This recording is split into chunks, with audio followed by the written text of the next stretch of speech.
Olá, olá! Estamos ao vivo aqui na Base 33, Brasil. Sejam muito bem-vindos. Hoje, sábado, nesse feriado de Páscoa, a gente vai falar aqui um pouco sobre temas que vão te despertar muito. Então vamos entrando, tô aguardando o pessoal entrar aqui. A gente hoje vai também estar com a Pri. Oi, Pri! Oi! Bom, essa aqui é a nossa live Needs, né? Nós vamos falar aí de assuntos de necessidades muito reais que vão te despertar para fazer algo. Vou começar a gravar aqui. Oi, João. Oi para todo mundo. Maravilha! Bom, então como eu estava falando, essa aqui é a Live Needs, necessidades reais para te despertar para fazer algo por aqueles que mais precisam, para te despertar para o seu propósito. Sim, o seu propósito está ligado a fazer algo para alguém que precisa. Então eu sou a Dani Boccagini e eu estou aqui com a Pri. Pri Vila Real. Bom, vamos lá. O tema dessa live é fome de justiça. Como a fome pode alimentar o seu propósito. Antes de tudo, antes da gente começar a falar um pouco sobre isso, quero que a Pri fale um pouco sobre o tema, um pouco sobre a Base 33 também. Tá bom, vamos lá. Bom, falar da Base 33, acho que a gente pode se definir como uma organização missional que é fundamentada em três pilares, né? Primeiro é despertar pessoas a viverem um propósito no reino de Deus. E aí, por isso que a gente está aqui. Uma dessas ações vão ser conteúdos de valor, como a gente vai fazer aqui hoje, para te despertar. Tem algo que você carrega que precisa ser manifestado. Segundo lugar, edificação da igreja. E em terceiro lugar, impactar a sociedade. Juntando tudo isso, a gente tem algo que nos conduz de maneira muito forte, que é a unidade. Nós não vamos transformar pessoas, a sociedade, nós não vamos transformar o ambiente sozinhos. Como que a gente vai impactar a sociedade como plataforma?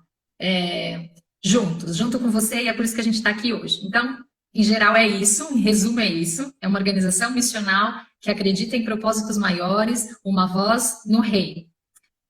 Mas se você puder acompanhar todos os conteúdos que a gente vai começar a gerar, você vai conseguir entender na prática, e a gente espera que isso comece dentro de você, né? Seja uma das pessoas a serem despertadas. Legal. Então, sobre o nosso tema hoje, fome de justiça. Como a fome pode alimentar o seu propósito?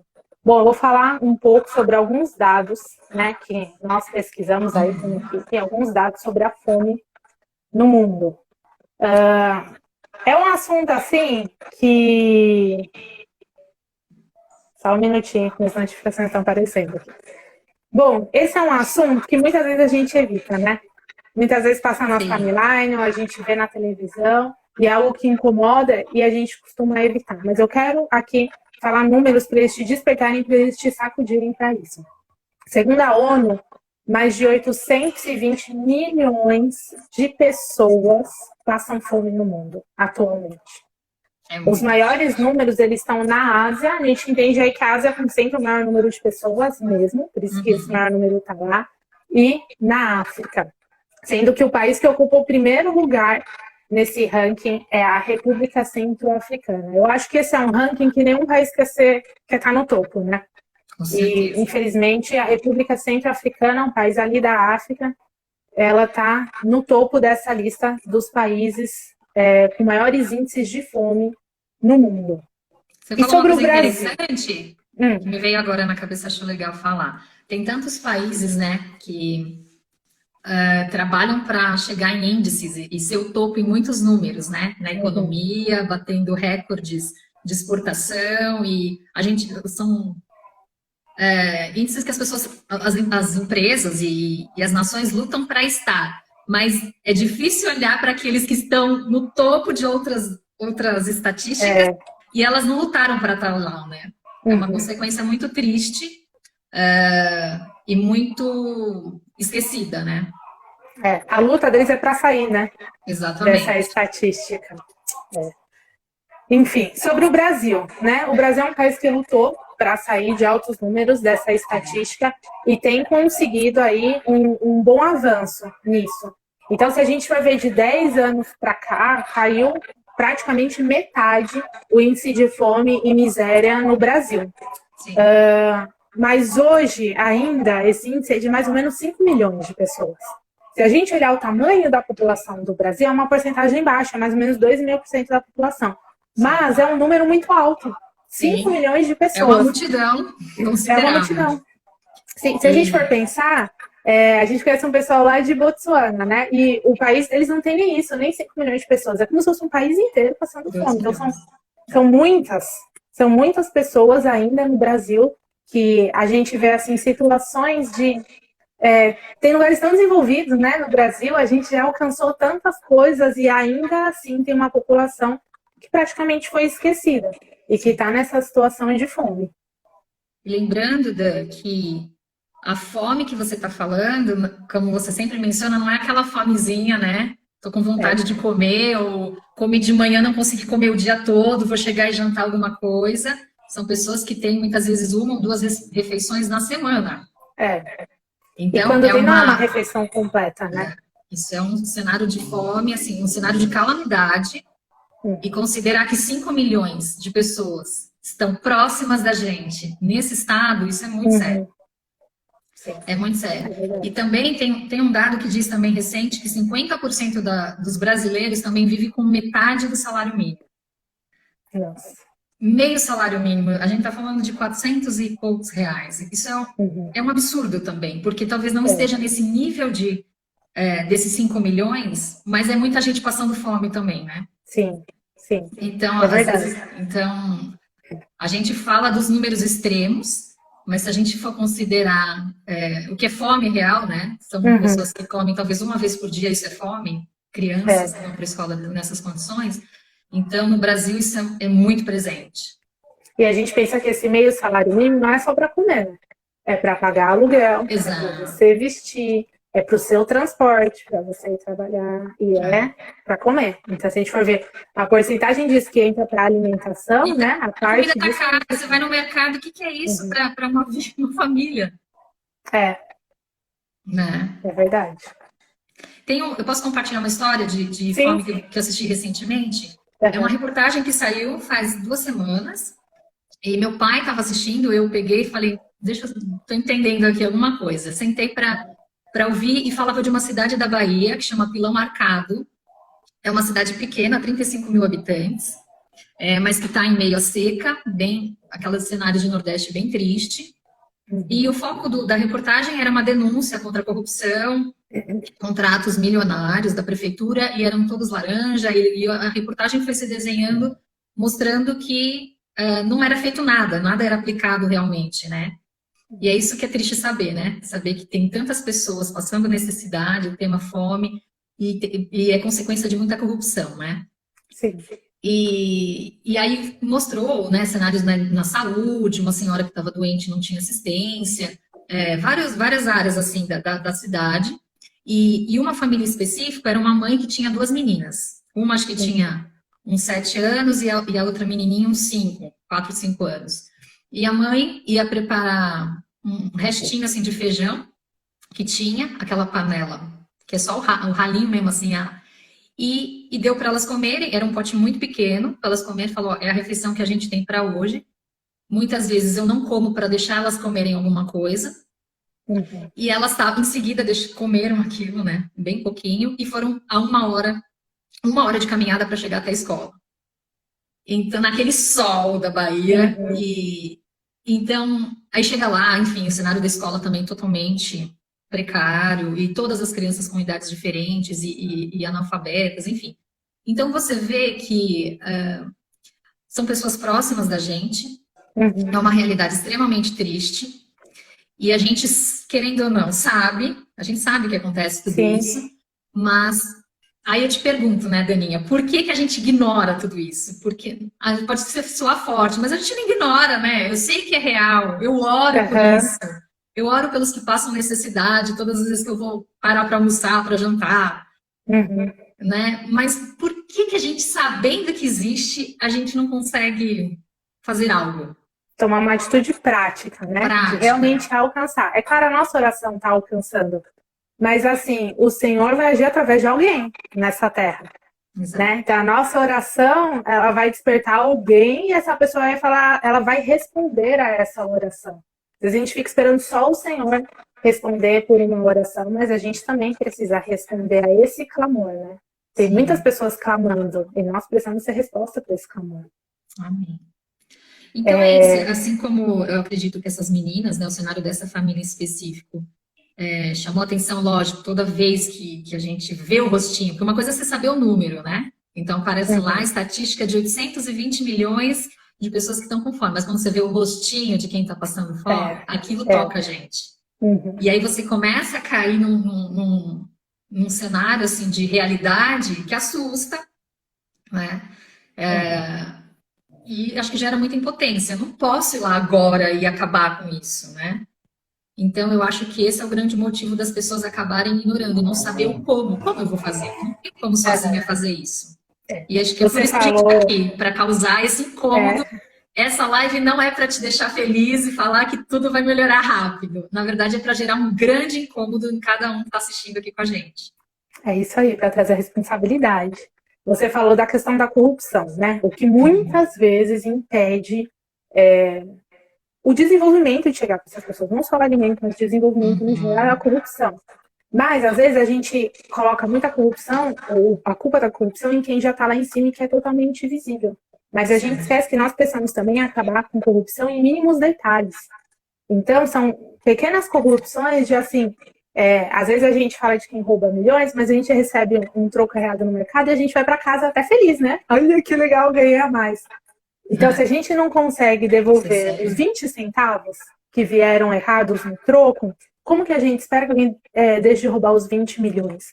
E eu fico pensando em corrupções que vão crescendo, muitas vezes pessoas que recebem benefícios que elas não precisam e que deveria estar indo para essas pessoas que estão precisando. Então, se nós aprendermos a sermos assim, éticos de verdade, acabar com a corrupção nos pequenos detalhes, nas pequenas coisas, isso vai chegar lá. Não adianta a gente esperar de quem já está lá e de quem já está corrompido com os milhões, se a gente não faz nada no pequeno. Então, se a gente começar aqui no pequeno, sim, talvez um dia vai ter alguém lá que vai deixar de roubar os milhões para poder entregar para esse povo. E que nós possamos fazer isso, né? Que nós possamos entregar aquilo que a gente realmente não precisa e saber direcionar para quem realmente precisa.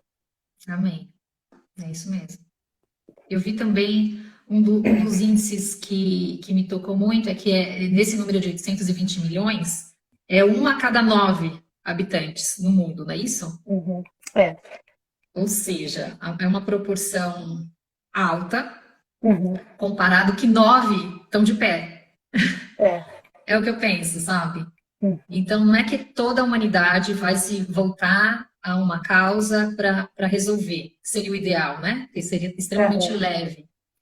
Mas tem uma série de cenários complexos, né? De guerra, motivo, não sei se você fala um pouquinho de cada ponto, mas a minoria, né? Se a gente pudesse ser 1 para 1 para fazer a diferença para esses, já teria alguma coisa, sabe? Mas enfim, você quer falar um pouquinho dos motivos? Sim, geralmente são questões climáticas, né? Por exemplo, a gente vê um exemplo aqui no Brasil, que é a questão da seca. Então, são questões climáticas, mas tudo também tem uma questão de planejamento. Se a gente for pensar no Egito, ali, José, sabendo de questões climáticas que viriam e crises econômicas que viriam, nem sempre dá para prever tudo. Mas se a gente for pensar em estudos de anos e anos e anos, dá sim para saber alguma coisa. Então, são questões climáticas, são então, crises econômicas. Então, a gente não pode pôr culpa em Deus, que é porque não está vindo chuva, né? Porque José podia olhar no Egito e falar assim, vai vir uma seca, né? Ô, Deus, o Senhor também. Ou ficar orando, falando, Senhor, não deixa vir, não deixa vir. Não, ele entendeu. E ele se planejou, ele sabia que ia ter os 7 anos de fartura. Então, o que a gente vai fazer? A gente vai ficar só comendo e culpando Deus pelos anos de seca que vão vir? E também, com tanta tecnologia que hoje existe, né, Israel, que tem tecnologia de ponta para essas questões de ambientes que são áridos e eles conseguem trazer água, né, para regiões desse tipo. Hoje tem muita coisa para ser trazida de fora, enfim, até dentro do Brasil, já tem muita coisa que a gente pode expandir para esses lugares, mas a questão que a gente quer trazer aqui é isso. quem vai levar tudo isso, né?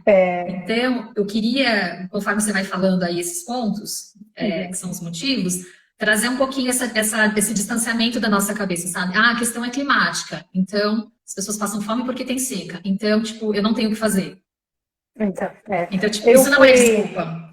Quando eu estive em Israel, a gente faz uma viagem que é tipo no meio do deserto, assim, para você ir lá da Galileia, subir até Jerusalém, é deserto de um lado, é deserto do outro. E eu via plantações, assim, enormes de banana. Gente, Uau. banana, a gente conhece que no Brasil tem muita, é de clima úmido, né? Principalmente quando a gente vai para o litoral.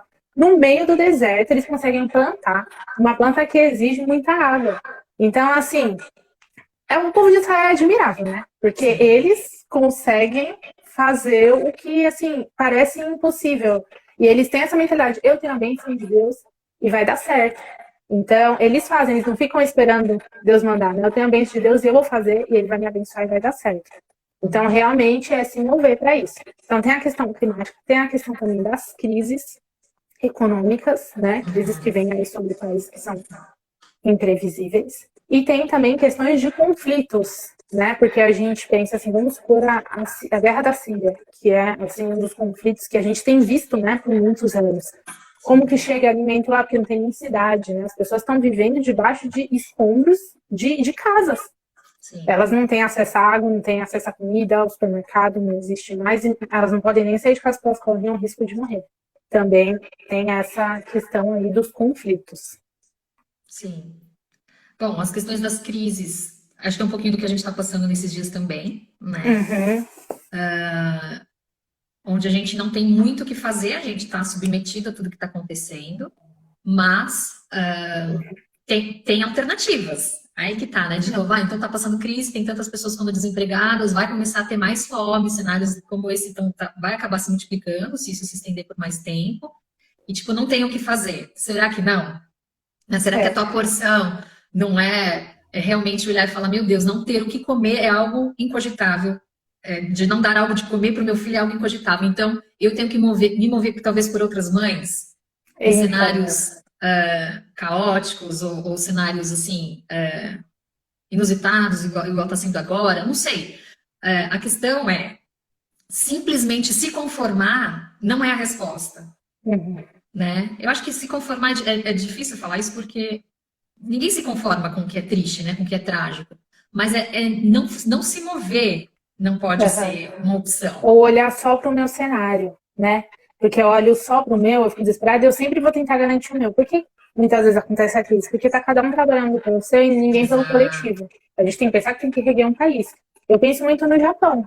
Os japoneses, essa cultura oriental, eles têm muito esse senso do coletivo. Então, eles não fazem algo, por exemplo, isso de andar de máscara. Quando eles estão doentes, eles andam de máscara isso já há muitos anos, para que eles não transmitam para o próximo.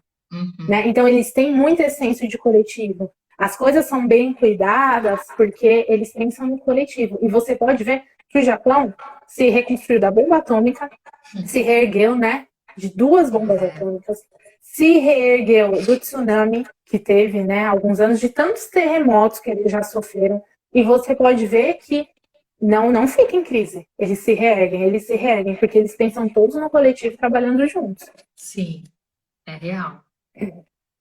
Bom, eu acho que compaixão é a palavra-chave disso tudo, é aquilo que Jesus fez por nós, é aquilo que ele deixou para a gente como mensagem, e eu acho que é o grande desafio da humanidade, se colocar na pele do outro. Com paixão, né? Eu acho que a gente se move por nós com muita paixão em tudo que a gente faz, né? Porque ter para si, ou garantir o seu, é um instinto, né? É aquilo que nos move. Mas aquilo que Jesus fez por nós é uma lição. Posso falar uma coisinha? Você falou agora de compaixão. Uma vez eu estava vendo o que é, né? Compaixão, pela definição mesmo, é um sentimento de pena, né? Uma comoção pela dor alheia, mas que causa em você o desejo de mudar aquela situação. Então, a dó é assim, quando a gente tem dó, ai, que pena. Aquilo pode até doer na gente, mas não nos move para fazer algo para mudar a situação. E a compaixão é diferente. Então você vê que Jesus, ele, várias vezes a palavra diz, ele se compadecia, né, Compadeceu. das pessoas. Ele se compadecia da multidão que tinha fome. O que ele Sim. fez? Ai, que pena, né? Volta todo mundo para sua casa? Não. E ele estimulou os discípulos. Quando ele fala assim para os discípulos, quando tá lá a multidão, todo mundo com fome, e aí ele fala assim, não posso mandar esse povo embora. Ele faz uma pergunta para os discípulos, eu adoro isso, porque ele estimula os discípulos a também se compadecerem da multidão. Gente, não vou mandar essa multidão embora, o que, que tem para comer? E aí chega um discípulo com um menino que tinha 5 pães, né, 2 peixes, então ele move todos. Ele move os discípulos, ele move o menino, que se compadeceu também da multidão e fez algo para transformar aquilo. Então a compaixão que o Senhor nos ensina é isso. Eu olho a dor, a situação difícil do outro, isso me comove, mas eu ajo para transformar essa situação. É. Porque eu acho que esse foi, que eu ia completar, acho que cortou, é que esse foi o exercício de Jesus, né? Ele, ele assumiu a nossa forma, ele realmente se compadeceu, ele se colocou no nosso lugar em carne e osso. Ele se colocou no corpo humano. Então, e aí ele fala para que habite em nós o sentimento que há em Jesus, eu acho que é isso, né? É de a gente fazer o mesmo, não dá para me colocar no corpo, no seu corpo agora e sentir as tuas dores. Mas o exercício de Jesus de viver em um corpo humano, a gente tem que ter esse mesmo exercício se colocando na dor, na condição, sabe? Sim. E é difícil, considerando toda a maré contrária que vem, né, do egoísmo, das coisas que estão nesse mundo, que a gente quer para si, quer para si. Então, vem tudo isso. Tipo, posso ter um instante de compaixão, mas eu acho que é um exercício. Por exemplo, adoção é uma coisa que eu falo desde que eu namoro. Eu falo tanto desde que eu namoro, eu tô há 10 anos, tô 13 anos com o Rafa, porque eu falo sempre, já é uma decisão do nosso coração, entende? Mas porque a gente fala. Então, eu acho que o compadecer, essa compaixão, isso que a gente está falando, ele vem do falar. Porque se você começar, a gente está falando hoje sobre fome. As pessoas podem desligar esse vídeo, esse conteúdo, e ok, nossa, é verdade. Ter um tempo de meditação e falar, é verdade. Tudo que eles falaram é verdade. E ficar como uma memória, uma consciência do que existe e do que precisa ser feito. Mas se você desejar entender a palavra, né, aquilo que o Senhor nos deixou como realmente um ensinamento prático, além das minhas orações, o que eu posso fazer? Eu vou falar mais desse assunto, eu vou ler mais sobre esse assunto, eu vou interagir com pessoas que já atuam de alguma forma nesse assunto. Quando você começa a mergulhar nisso tudo, eu acredito que é aí que vem o sentimento, sabe? É aí que vem o sentimento, porque foi Jesus se compadecer, porque ele saiu, gente, da glória dele e ele andou entre nós. Então, era um exercício de sentir né, o toque humano, o olhar humano, as coisas. Ele começou a se compadecer. Uau, eu sei o que Ele sabia que aquela multidão estava com fome, porque ele estava com fome. Exatamente. Ele estava físico como a multidão. Exatamente. Então, isso é muito louco. E vencer as frustrações também, né, Pri? Porque a gente entrega, e de alguma forma, não tem como o ser humano espera receber algo em troca, nem que seja gratidão. No mínimo, um obrigado. E a gente já quer te alertar aqui e falar a realidade, muitas vezes você não vai receber nem a gratidão, nem um obrigado, o seu nome nunca vai ser mencionado, mas não importa, porque não é sobre nós, é sobre entregar. Jesus, ele entregou e ele deu tudo. É muito legal, a gente está no final de semana da Páscoa, né? Pra gente lembrar da entrega total de Jesus. Ele entregou até a última gota de sangue dele, a ponto do soldado furar e saiu sangue e água, já não tinha mais sangue e começou a sair água dali do lado dele, porque ele entregou tudo, sabendo que a gente ia negar, que a gente ia trair, que a gente ia desprezar. Muitas vezes ele não se frustrou.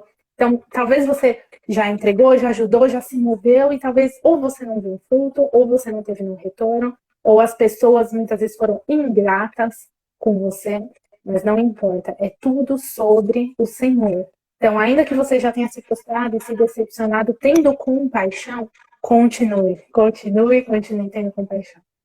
Amém. É isso mesmo.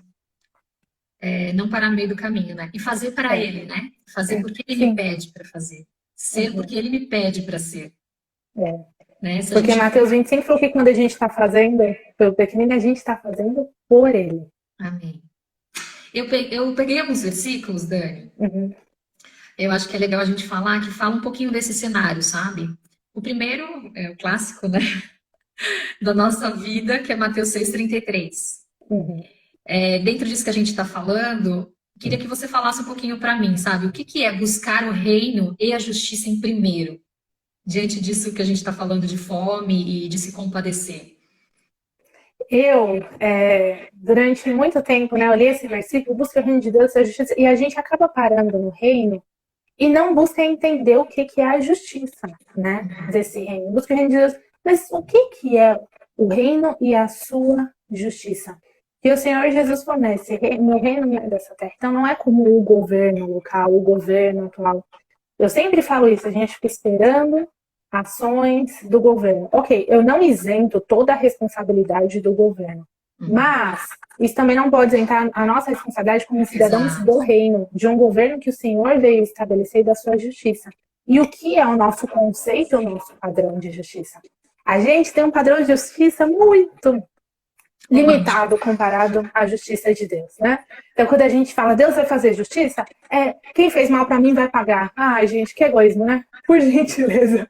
Tudo em volta Qual da que é a gente. justiça do reino de Deus? A justiça do reino de Deus é não haver famintos, porque num reino que é governado pelo Senhor, não pode existir faminto, não pode existir violentado, não pode existir aquele que foi abusado, que está infeliz. Então, é essa justiça que nós precisamos trazer através mesmo das nossas vidas. Como que eu estabeleço a justiça do reino? Não é, priorizando um e deixando o outro lá, ou o estilo Robin Hood, né? Você tira dos ricos para dar para os pobres. Exato. Não.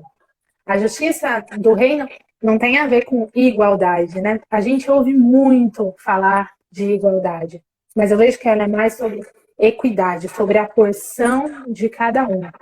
Então, não é um pensamento de que, assim, você tem muito, então você está errado, porque o que está lá perecendo.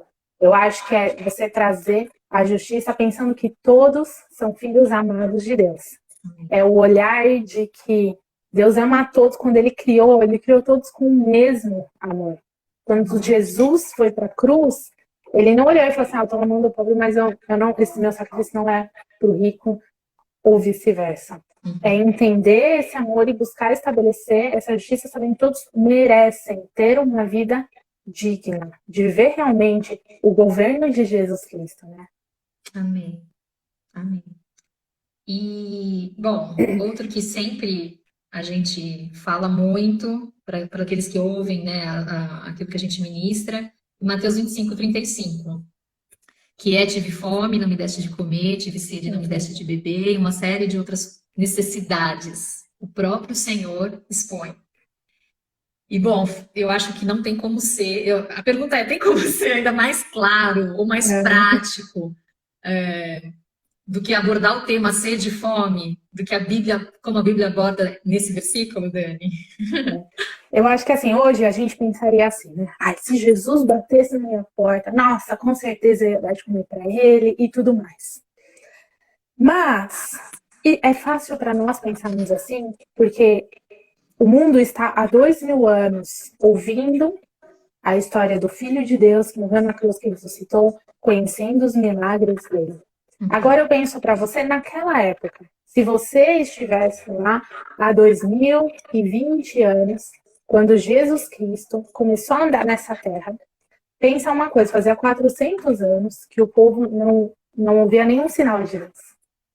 São 4 gerações praticamente sem ouvir a voz de Deus, sem ter profetas. Então tudo que eles tinham, uma pontinha aí de esperança, era o que eles tinham ouvido há 400 anos. Você liga uma pregação no YouTube, há 10 minutos você podia estar ouvindo uma pregação. Você ouviu a gente falando da palavra agora. Mas eles, último resquício que eles tinham sido há 400 anos. De repente surge um homem, um galileu lá, desprezado, né? De Nazaré. O povo falou assim, pode vir alguma coisa boa de Nazaré? E um desprezado, e começa a pregar falando que ele é o Filho de Deus. Enquanto o povo estava esperando um reino em toda a sua glória, ele falava de um reino, e o povo esperando alguém que ia derrubar Roma, ia trazer uma revolução, estava uma tensão política tremenda. E ele falou assim, eu tô trazendo um reino, mas é um reino de paz, justiça e alegria no espírito. Eu acho que um monte de gente nunca deu de comer pra Jesus. Que viria e falou assim, é mais um maluco aí na rua. E Jesus andava, você acha que o povo saía de Jesus? Você viu que ele estava com uma multidão e ninguém tinha nada ali para comer. O povo foi para receber dele, ninguém levou nada para ele. Tinha um menino, o menino mais prevenido do que todos os adultos que estavam ali. Então, ninguém chegava, ai, Jesus, maravilhoso.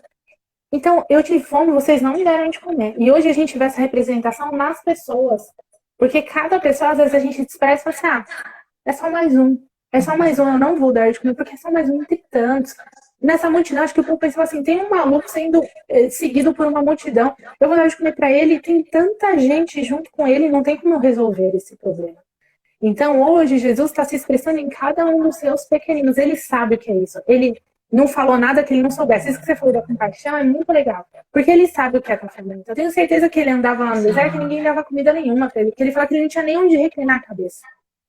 Então, tem muitos filhos pequeninos que ele sabe que não tem onde reclinar a cabeça. E hoje ele está se representando nesses pequeninos. Nós temos a oportunidade. Às vezes a gente fica, se Jesus aparecer na minha casa carne e osso, eu não teria desprezado, eu teria alimentado. Tem um monte de Jesus carne e osso aí, que o Senhor Jesus está se manifestando, se espelhando neles, que a gente tem essa oportunidade de alimentar, sim. Amém. Amém. E essa é a nossa intenção aqui, né? Te despertar para ser. Eu separei um versículo muito interessante, 1 João 3,16. Diz assim, eu vou ler para você. Nisto conhecemos o amor, que Cristo deu a sua vida por nós, portanto também nós devemos dar a nossa vida pelos irmãos. Ora, se alguém possui recursos deste mundo e vê seu irmão passar necessidade, mas fecha o coração para essa pessoa, como pode permanecer nele o amor de Deus? Filhinhos, não amemos de palavra nem de boca para fora, mas de fato e de verdade. Eu achei sensacional essa passagem. Porque ela fala, se alguém possui recursos deste mundo, e muitas vezes a gente pensa que são recursos financeiros. Então não é para mim, não está sobrando, não posso ajudar um necessitado nesse instante. O dia que eu tiver, que eu acho que é o sonho, assim, bem no interior de cada cristão, o dia que eu tiver, nossa, se eu tivesse milhões, né? Se eu ganhasse na loteria, eu ia ajudar muitos pobres, se eu tivesse meu coração. Mas não é isso. Deus, ele não nos deixa sem nada e nos cobra algo, né? Tipo, não te dou dinheiro e eu quero que você pague para todos essa necessidade, ou supra dessa forma. Mas nós acreditamos que cada um carrega uma porção de Deus que vale muito mais do que qualquer recurso financeiro. E, inclusive, pode gerar e atrair recursos financeiros, né? Sim. Então, eu acho que esse é o grande desafio, as pessoas conseguirem enxergar que aquilo que elas carregam é muito mais valioso, esse recurso que a Dani carrega, que a Pri carrega, é mais do que dinheiro. É a resposta para atender esses irmãos em necessidade, sabe? Então, que tipos de recursos seriam esses, Dani? Além de dinheiro, porque dinheiro é o raciocínio lógico. Então, se está com fome, eu compro comida.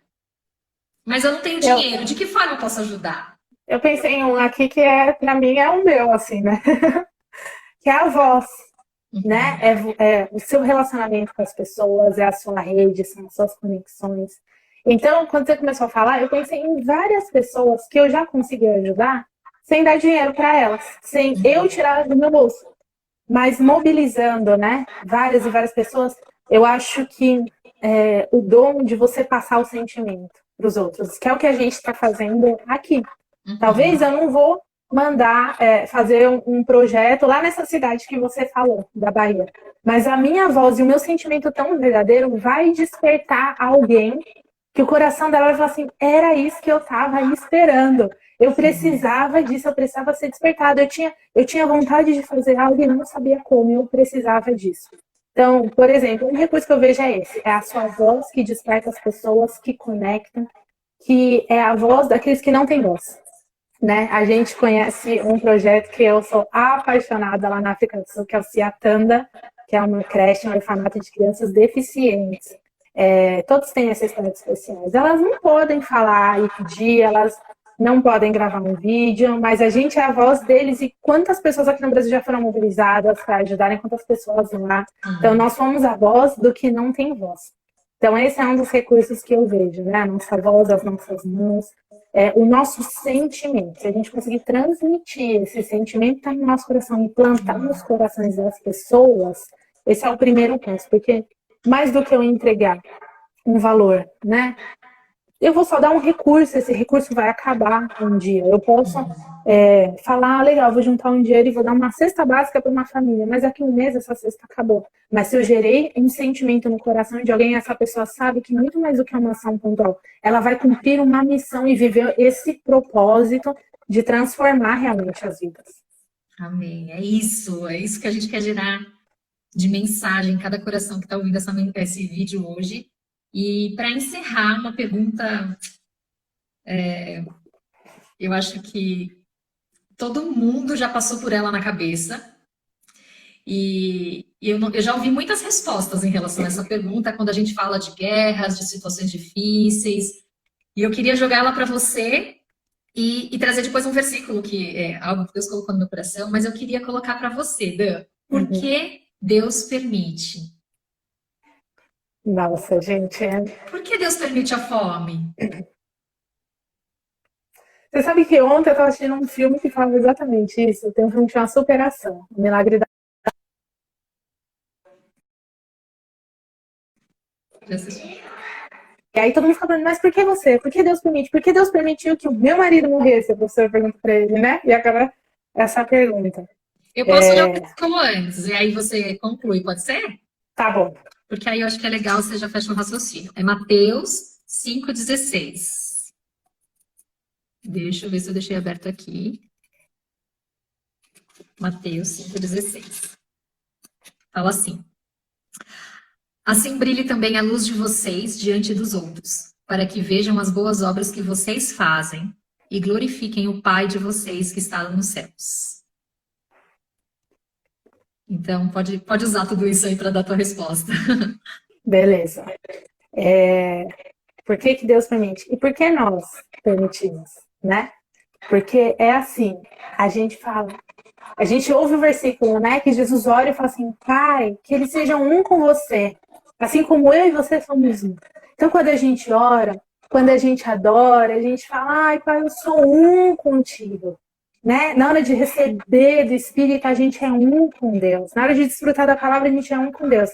Mas na hora da responsabilidade, a gente separa. Senhor, o Senhor lá no céu. Por que o Senhor aí no céu, em todo o seu poder, na sua infinita misericórdia? Por que o Senhor permite isso? Aí a gente não é mais um por ele. Aí é a hora da gente ser um e falar assim, eu sou um com o Senhor. Amém. Por que eu estou permitindo? Porque se Jesus falou que a nossa luz resplandece a fim de que as pessoas conheçam, né, que elas vejam e glorifiquem o Pai, que elas enxerguem o Pai na gente. Eu vejo que o Senhor realmente nos escolheu. Ele poderia ter feito.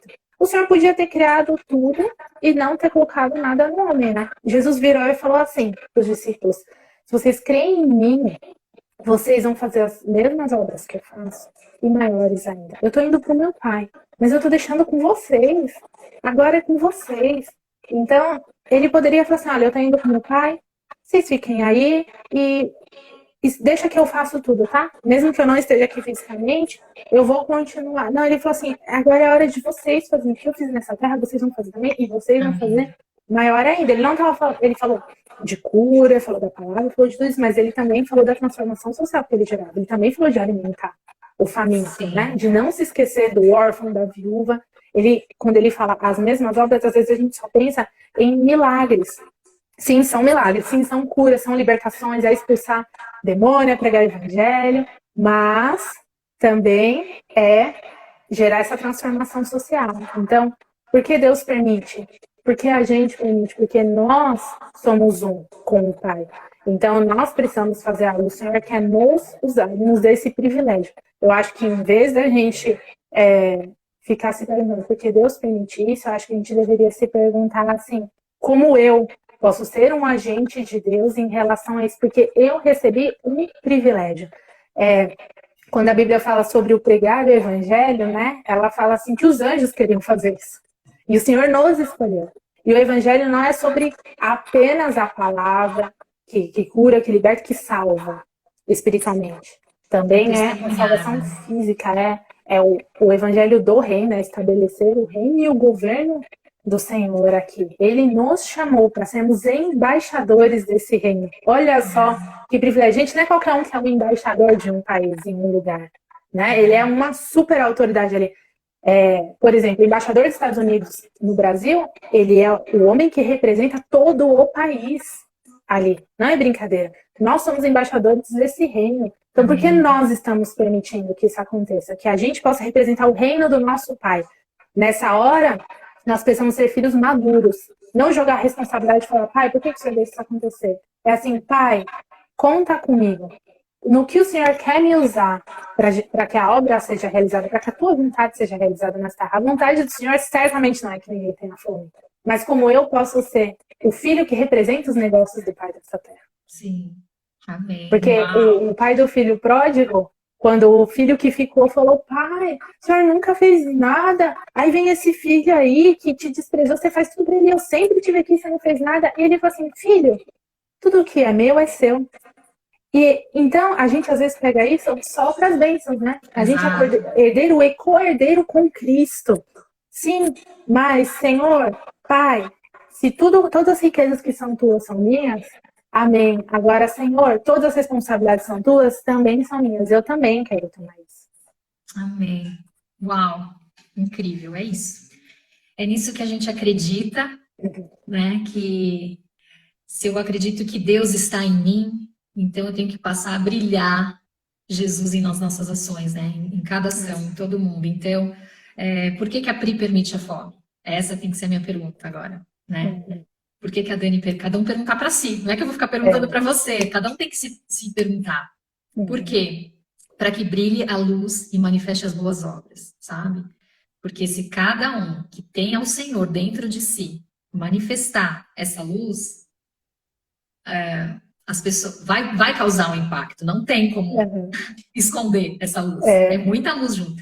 Então, essa é a grande mensagem dessa série Nits que a gente faz, que é que cada um de vocês comece a acender uma luzinha no seu interior, sabe? Se junte a gente. É tipo eu perguntar para Deus assim, Deus, por que tem escuridão?